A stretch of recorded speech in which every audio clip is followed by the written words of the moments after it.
자, 오늘 말씀의 제목을 다 같이 한번 말해 봅시다. 빌라델비아 교회에 대한 성령의 음성과 약속. 빌라델비아 교회는 여기 기도에서 보다시피 사대에서 동남쪽으로 약 40km 정도 떨어진 곳입니다. 빌라델비아라는 이 말은 형제 사랑이라는 뜻입니다. 말 그대로 교회가 우리 교회처럼 형제 사랑이 넘치는 그런 교회였다. 그게 빌라델비아 교회였다 이 말입니다. 한번 볼까요? 자세히 보면요, 빌라델비아 교회는 포도주가 주산물이에요. 포도가 많이 나기 때문에 이 지역은 술의 신 디오니오스를 섬기는 그런 지역이었습니다. 그래서 이 지역은 잡신들이 많아서 이 빌라델비아 지역을 작은 아덴이다 이렇게 불렀습니다. 근데 이 교회의 특징을 보면 이 교회는 유대인들의 핍박이 굉장히 많았습니다. 유대인들이 기독교를 핍박했어요. 그리고 경제적 어려움을 복음의 능력으로 극복했다. 이 성도들이 타 교회에 비해서 이 교인들은 경제적으로 그렇게 부유한 사람들이 별로 없었습니다. 그런데 복음의 능력으로 하나님이 기뻐했다. 마치 우리 하늘영광교회가 뭐 경제적으로 다 그렇게 부유한 사람이 없듯이, 그렇지만 복음의 능력으로 여러분 다 잘 사시고 교회도 부유하고 그렇게 하나님의 나라가 확장되고 있잖아요. 복음의 능력으로 극복한 교회가 빌라델비아 교회였다. 끝까지 믿음을 지켜서 충성하는 신실한 교회였다. 여러분 끝까지 믿음을 지키시기를 주의 이름으로 축원합니다. 빌라델비아 교회는 책망을 한번 듣지 않는 그 아주 칭찬 들었던 그런 교회였습니다. 그래서 이 교회의 특징을 우리가 한번 살펴봤고요. 예수님이 자기 소개할 때는 반드시 그 교회에 대한 예수님의 메시지가 들어있다 그랬죠. 거룩하고 진실한 분으로 소개를 합니다. 왜 이렇게 소개하느냐 하면 작은 아덴이다 했거든요. 이 지역의 빌라델비아 교회의 사자에게 편지하라. 거룩하고 진실하사. 그러니까 예수님은 거룩한 분으로 자신을 나타내고 있습니다.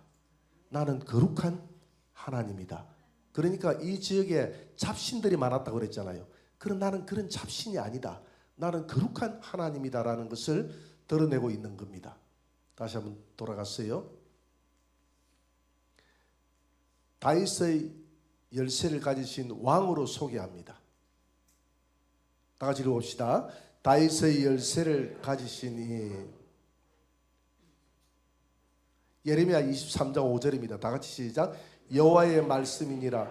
보라, 때가 이르리니 내가 다윗에게 한 의로운 가지를 일으킬 것이라. 그가 왕이 되어 지혜롭게 다스리며 세상에서 정의와 공의를 행할 것이며. 다윗에게 한 의로운 가지가 일어나는데, 다윗의 뿌리를 통해서 의로운 가지가 일어나는데 그 의로운 가지가 누굽니까? 예수님이었다 이 말입니다. 그가 왕이 되어서, 그래서 다윗의 열쇠를 가졌다 이 말은 이스라엘 역사에 있어서 다윗 왕만큼 위대한 왕이 없었잖아요. 위대한 통치권, 다윗처럼 위대한 통치권과 주권을 가지고 영적 새 이스라엘을 다스릴 통치자요 왕으로 자신을 소개합니다. 예수님을 왕으로 소개합니다. 다음 볼까요? 자, 예수님은 열면 닫을 사람이 없고 닫으면 열 사람이 없는 그런 예수님이십니다. 계시록 3장 7절 다 같이 시작. 열면 닫을 사람이 없고 닫으면 열 사람이 없는 그가 이르시되. 예수님이 한번 하늘 문을 닫아버리면 열 수도 없고, 예수님이 하늘 문을 열기 시작하면 무한정 열린다 이 말입니다. 구체적으로 무엇을 닫고 무엇을 여느냐?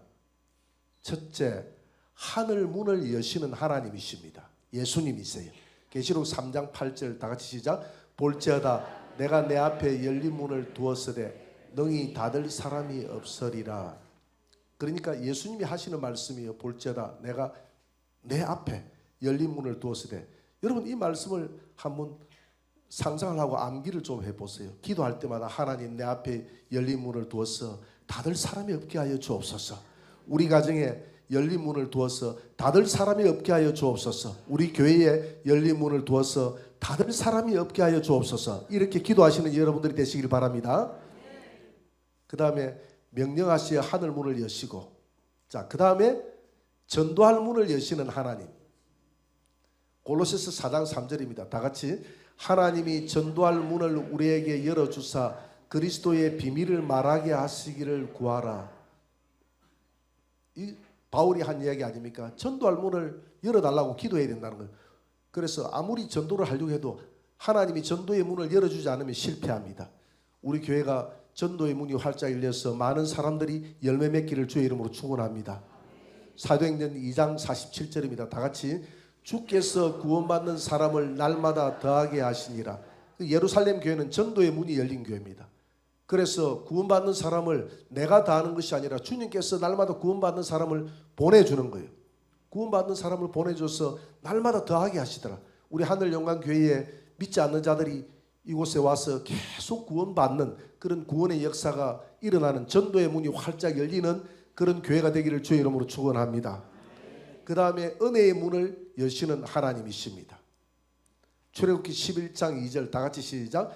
백성에게 말하여 사람들에게 각기 이웃들에게 은금 패물을 구하게 하라 하시더니 여호와께서 그 백성으로 애굽 사람의 은혜를 받게 하셨고, 여러분 애굽 사람들은 이스라엘 사람들을 종으로 뒀잖아요.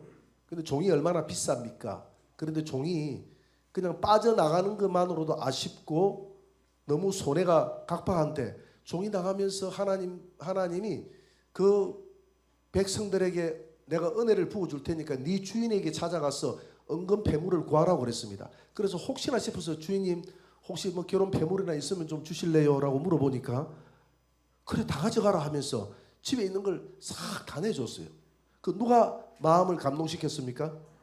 하나님이 마음을 감동시키고 난 다음에 다 나가고 나니까 하나님의 은혜가 애국 사람들에게 떠나고 나니까 이제 내 은근 패물 다 뺏겼네 싶어가지고 놀래가지고 이놈들 내가 잡아와야 되겠다 싶어서 따가다 잡으러 가가지고 다 물에 몰살당해서 다 죽었잖아요. 여러분 이 참 놀라운 진리입니다. 여러분들도 한번 그렇게 기도해 보세요. 하나님, 내가 직장에서 내 상사에게 은혜를 있게 하시고 주변의 사람들에게 은혜를 있게 하시고 만나는 사람마다 은혜를 있게 하셔서 내가 하는 일에 복을 주옵소서. 은혜를 있게 하여 주옵소서. 그렇게 이 은혜도 하나님이 은혜의 문을 열어주셔야 은혜가 되는 것이지, 은혜의 문을 열어주셔야 하면 은혜의 문이 닫히는 거예요. 다음 넘어가 볼까요? 은혜의 문을 또 닫으시기도 하시는 하나님이십니다. 창세기 7장 16절입니다. 다 같이 시작. 하나님이 그에게 명하신 대로 들어가며 여호와께서 그를 들여보내고 문을 닫으시니라. 이 그를 그가 누굽니까? 노아의 8 가족을 들여보내고 난 다음에 문을 닫아버렸다고 그랬어요. 구원의 문을 닫아버린 거예요. 이 구원의 문을 닫아버린 것입니다. 혼인잔치의 문을 닫으시는 하나님.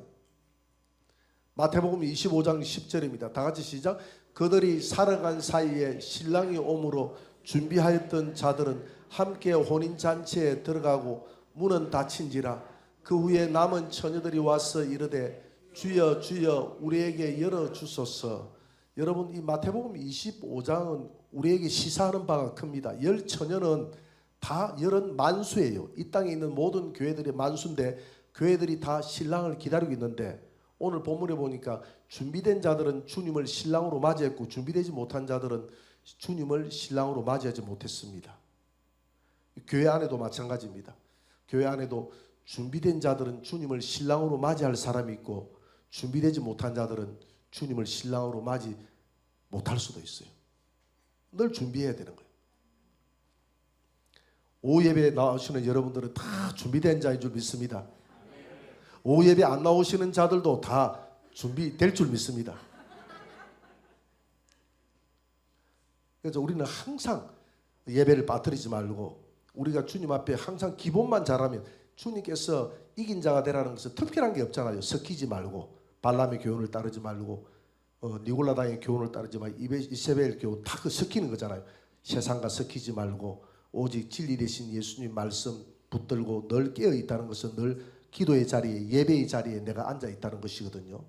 그 자리에 앉아서 늘 주님 오실 때에 TV 보다가 주님 맞이하지 마시고 그렇잖아요.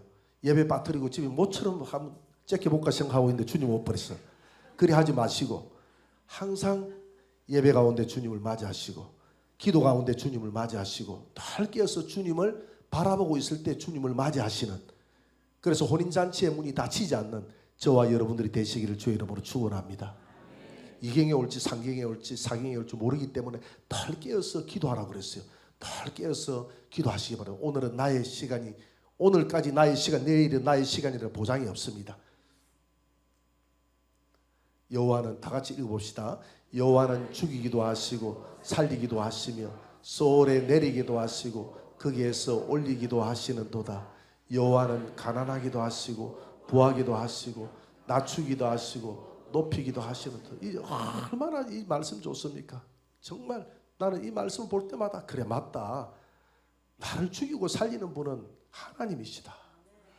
나를 지옥에 떨어뜨릴 수도 있고 지옥에서 건질 수도 있는 분은 하나님이시다. 나를 가난하기도 하고 부하기도 하실 수 있는 하나님이시고 나를 높이기도 하고 낮추시기도 하시는 분이 하나님이시다. 내가 하나님 앞에 교만하지 말자. 하나님 앞에 절대 엎드리자. 바짝 엎드리자. 이 생각이 드는 거예요. 하나님 앞에 바짝 엎드리시기 바랍니다. 빌라델비아 교회에 대한 칭찬입니다. 작은 능력으로 말씀을 지키며 예수님을 배반하지 않았습니다. 다 같이 시작. 가지고서도 내 말을 지키며 내 이름을 배반하지 아니하였도다. 이 교회는 오늘 본문에 보니까 작은 능력이 됐으니까 교회 안에 큰 능력이 없어요. 능력이 없다 이 말은 큰 부자도 없어요. 돈이 많아야 교회도 크게 짓고 주님의 사역을 열심히 할 수 있잖아요. 근데 우리 교회는 작지만 큰 일을 하고 있습니다. 나는 원준상 선교사를 파송한 교회가, 사람들이 원준상 선교사를 파송한 교회가 우리 교회다 하면 깜짝 놀래거든요. 교회가 엄청 큰 줄 생각해요. 한 번씩 이렇게 와가 보면 교회가 조그만하거든. 이 교회에서 파송을 했습니까? 이렇게 물어보는 사람이 있어요. 이 작은 교회에서 세계적인 대강사를 파송했습니까? 그래서 내가 원준상 선교사한테 그랬어요. 선교사님, 우리 하늘영광교회가 거기에 맞지 않다고 생각하면 언제든지 큰 교회에서 지금 스카우트 하려고 하는 데가 많이 있으니까 가세요. 대전에 올라가서 그 이야기를 한번 했습니다. 그래 우리 사모가 잘 알 거예요. 그 이야기를 했어요. 그랬더니 하는 얘기가 끌끌 웃으면서 나는 하늘영광교회가 좋습니다. 하늘영광교회에 뿌리를 묻고 싶습니다. 하늘영광교회가 파송해 주는 거 좋지 큰 교회에서 나를 보내는 거 나는 아무런 의미가 없습니다. 그냥 하늘영광교회가 나를 위해서 지금까지 선교해주고 나를 끝까지 기도해주고 사랑해준 그것만으로 자긍심을 가지고 살아간다 그러더라고. 그래서 우리는 작은 교회지만 세계적인 선교를 이끄는 그런 선교사로 파송했지 않습니까? 얼마나 많은 영혼들을 깨우고 유럽에 가서도 많은 잠들어가는 독일 같은 데 뭐 프랑스 이런 데 가가지고도 복음을 전할 때 그런 교회는 이미 다 그런 지역은 유럽 교회들이 성령의 능력을 상실해 버려가지고 아예 그냥 안 보이는데 성령의 능력이 나타나니까 다시 사람들이 눈빛이 달라지고 교회가 일어나기 시작한다고 하지 않습니까? 마지막 때는 오직 성령의 능력으로만 일어날 줄 믿습니다. 그런 선교사를 파송한 교회니까 우리 교회가 적은 능력을 가지고도 얼마나 큰 일을 행하십니까? 그리고 우리 교회가 많은 교회들을 돕고 있어요. 올해도 허리가 휘도록 우리가 돕고 있지 않습니까? 23개 교회인가 지금 우리가 돕고 있잖아요. 우리 교회가 많이 돕고 있습니다. 많이 돕고 있어요. 그게 우리 교회의 능력에 걸맞고 돕고 있는 거예요. 교회가 크면 우리 교회보다 10배로 크면 한 200개 교회는 도울 수 있겠죠. 10배로 크면 200개, 300개 교회는 충분히 교회가 클수록 많이 도우는데 문제가 없어요. 그거 돈 얼마 되는 게 아니거든. 근데 교회가 작을수록 그 하나 교회에 10만 원씩, 20만 원씩, 30만 원씩 도운다는 게 쉬운 일이 아니에요. 그렇죠. 우리 교회는 지속적으로 늘려가지 않습니까? 누가 도움을 요청하면 거의 거절하지 않고 다 도왔습니다. 구제단체에서 와서도 꼭 도움을 5만 원이든 10만 원 요청하면 무조건 보내줬습니다. 보내주고 우리 뭐 반주기가 필요합니다라고 이야기를 하면 그냥 이유 없이 보내줬어요. 어려워도 우리 교회가 적은 능력을 가지고 큰 일을 할 수 있다 이 말입니다. 믿습니다. 여러분들이 크게 부자를 안 살아도 우리는 주님의 일을 할 수가 있어요. 똘똘 뭉치면 하나님의 일을 할 수 있는 줄 믿습니다. 그게 빌라델비아 교회예요. 적은 능력을 가지고 배반하지 않고 내 이름을 지키며 큰 일을 했다. 빌라델비아 교회에 주신 부탁입니다. 면류관을 빼앗기지 않도록 하라. 계시록 3장 11절 다 같이 시작. 내가 속히 오리니 내가 가진 것을 굳게 잡아 아무도 내 면류관을 빼앗지 못하게 하라. 그러니까 지금 다 면류관이 있다 이 말이죠. 빌라델비아 교인들에게는 면류관이 다 있는 거예요. 하늘에 면류관이 있어요. 그만큼 교회들이 성도들이 주님 앞에 믿음 생활을 잘한다는 겁니다. 여러분 우리 하늘영광교회에 앉아있는 여러분들에게 하늘에 면류관이 있습니다. 그런데 이 면류관을 빼앗기지 않도록 하라 이 말입니다. 왜? 달리기 하는 사람은 많대. 다 같이 운동장에서 다름질하는 자들이 다 달릴지라도 오직 상을 받는 사람은 한 사람인 줄을 너희가 알지 못하느냐. 너희도 상을 받도록 이와 같이 다름질하라. 여러분 하늘나라에서 하면 대관식을 상 주는 날을 한번 생각해 보세요. 저는 그 초등학교 다닐 때 운동회 하면 꼭 상을 몇 분씩 받았습니다. 달리기를 잘해가지고 그 상 받을 때 그 뭐 기분 좋거든. 불려 나가가지고 상 노트 하나 들고 지우개 하나 받고 연필 하나 받을 때 얼마나 기분이 좋습니까? 하늘나라에 가서 상 줄 때 하나님 노트 주고 분필 주고 지우개 주고 그리 하겠습니까? 그리 안 하겠잖아요. 하늘나라의 상은 영원한 상입니다. 그 영원한 상을 그 수억의 천사들 가운데서 우리에게 면류관을 씌워준다고 상을 준다고 생각해 보세요. 집을 멋진 집을 상으로 준다고 생각해 보세요. 영원히 내가 살 집. 그날을 생각하면서 우리의 소망을 더 깊이 있게 이 상을 빼앗지 않도록 하나님 앞에 헌신하시고 주님 앞에 충성하시는 저와 여러분들이 되시기를 바랍니다. 이기는 자에게 주시는 약속입니다. 시험의 때를 면하게 될 것입니다. 땅에서의 축복입니다. 다 같이 시작. 내가 나의 인내의 말씀을 지켰은저 내가 또한 너를 지켜 시험의 때를 면하게 하리니 이는 장차 온 세상에 임하여 땅에 거하는 자들을 시험할 때라. 땅에 거하는 자들을 시험할 때를 하나님이 면하게 해주겠다. 마태복음 24장 22절 읽어봅니다. 그 날들을 감하지 아니하면 모든 육체가 구원을 얻지 못할 것이나 그러나 택하신 자들을 위하여 그 날들을 감하시리라. 이게 무슨 말이냐면 7년 대환란이 있잖아요. 7년 대환란이 있으면 이게 전 3년 반입니다. 전 3년 반. 이게 전 3년 반이에요. 이게 후 3년 반.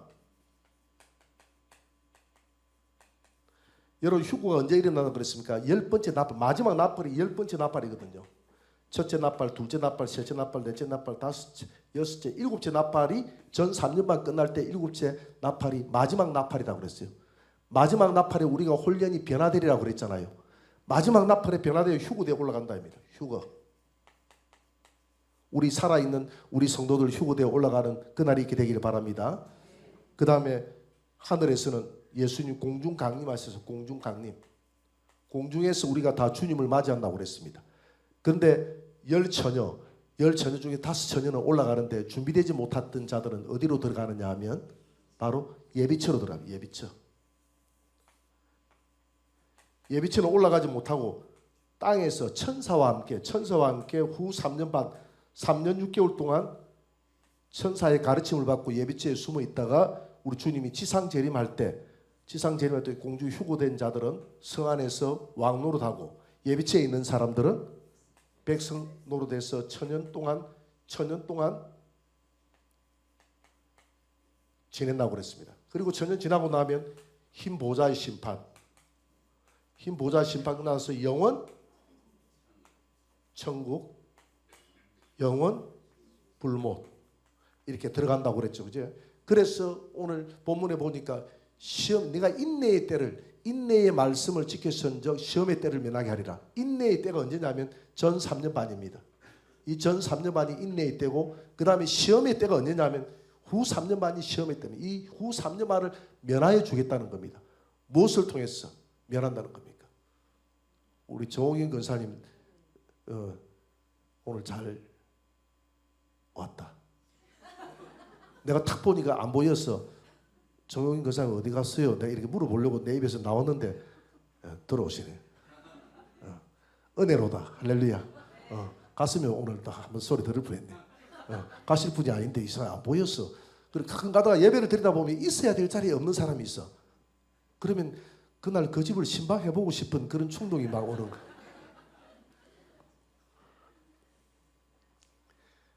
후 3년 반. 예비처로 들어가서 면하게 하든지 위로 올라가서 면하게 하든지 둘 중에 하나를 면하게 해주겠다. 그래서 다시 한번 띄워보세요. 그 날들을 감하지 아니하면 모든 육체가 구원받을 자가 없다 했잖아. 그러니까 감한다는 것은 환란을 감해주겠다는 이야기. 그래 환란을 일부는 통과하는, 일부는 전 3년 반은 통과하는데 후 3년 반은 감해주겠다는 겁니다. 누구에게? 이긴 자 빌라델비아 교인들에게 내가 내 신앙을 지키고 믿음을 잘 지키면 이 후 3년 반을 감해주겠다는 거예요. 이 후 3년 반 들어가면 안 되거든요. 들어가면 전부 다 순교나 아니면 배도하거든요.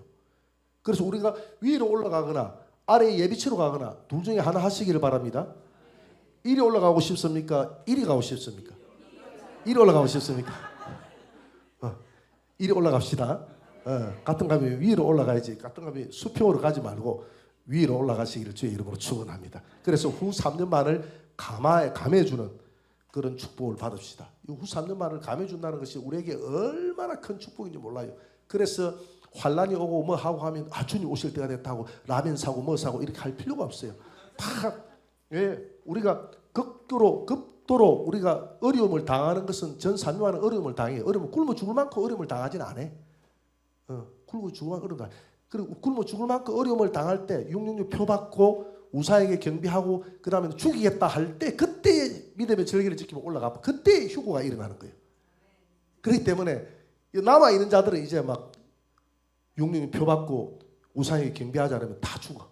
단칼에 죽고. 그렇지만 우리 남아있는 사람들은 여기 올라가는 사람들은 그하고 아무런 상관. 그리고 후 3년 만에 감해주는 거예요. 후 3년 만에 이 대접 심판이 무시무시한 심판이거든요.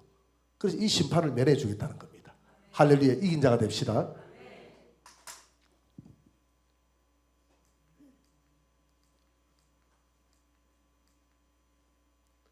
그리고 약속입니다. 하나님 나라의 성전의 기둥이 될 것이다. 기둥으로 만들어주겠다. 다 같이 시작. 이기는 자는 내 하나님 성전의 기둥이 되게 하리니 그가 결코 다시 나가지 아니하리라. 우리가 가끔 그러잖아요. 우리가 이 교회나 집을 이렇게 다시 새롭게 리모델링 할 때 이 기둥을 쳐버릴까 말까, 기둥을 쳐버릴까 말까 그러잖아요. 그죠? 근데 어떤 기둥은 쳐버리면 집이 무너지는 그런 기둥이 있습니다. 안 돼요. 그래서 지금 하나님이 하나님 나라의 기둥으로 너를 삼아주겠다. 이 말은 너를 하나님 나라에서 내보내면 하나님 나라가 무너진다는 겁니다. 이 말은 절대 하나님 나라에서 내보내주지 않겠다는 우리 하나님의 약속입니다. 누구에게? 빌라델비아 교회에게.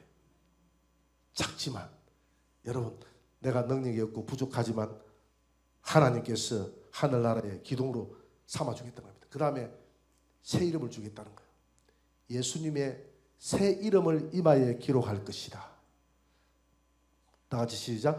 나의 새 이름을 그의 위에 기록하리라. 여러분 하나님의 이름이 항상 고정되지 않았습니다. 첫 번째 이름이 뭐라고 그랬죠? 엘로힘의 하나님, 엘의 하나님, 복수는 엘로힘의 하나님, 범신론적인 하나님이죠. 그 하나님이 무슨 하나님으로 나타납니까? 여호와의 하나님. 여호와가 이 땅에 오신 분이 누굽니까? 예수 하나님. 예수 하나님, 예수는 구원자잖아요. 하늘나라에서 구원이 끝났기 때문에 예수 이름을 그대로 간직하진 않아요. 하늘나라에 가면 예수님의 이름이 새 이름이 예수님에게도 있어요. 예수님의 새 이름이 뭔지 모르겠어요. 이만희는 아닙니다. 장길자도 아니고 자기들은 새 이름이다 하는데 그거 절대 아니에요. 그거 잘못된 거예요. 나의 새 이름을 우리 이마 위에 기록하는데 여기도 보니까 14만 4천이 보라 어린 양이 시온산에 섰고 그와 함께 14만 4천이 서 있는데 그들의 이마에 어린 양의 이름과 아버지의 이름이 쓴 것이 있도다. 어린 양 이름과 아버지의 이름이 다르지 않아요. 같은 이름이에요. 이 구약 성경 한번 생각해 보세요. 하나님 이름이 엘로힘이면 성부, 성자, 성령 다 들어가고 여호와하면 성부, 성자, 성령 다 들어가고 예수 안에도 성부, 성자, 성령이 다 들어가 있는 겁니다. 그 다음에 하나님이 우리 이마에 새긴 이름도 어린 양 이름 따로 성부 이름 따로가 아니라 그 하나님의 이름이 새 이름이 우리 이마에 기록될 것입니다. 하나님의 이름만 예수님의 이름만 새 이름이 있는 게 아니라 우리의 이름도 새 이름이 있다고 계시록 2장 17절에 보니까 버가모 교회에 새 이름을 주겠다고 그랬잖아요. 이긴 자에게 흰돌을 주고 그 위에 새 이름을 새긴 것을 우리에게 주겠다고 그랬잖아요. 하늘나라의 새 이름을 받는 하늘나라의 기둥으로 받는 저와 여러분들이 되시기를 주의 이름으로 축원합니다.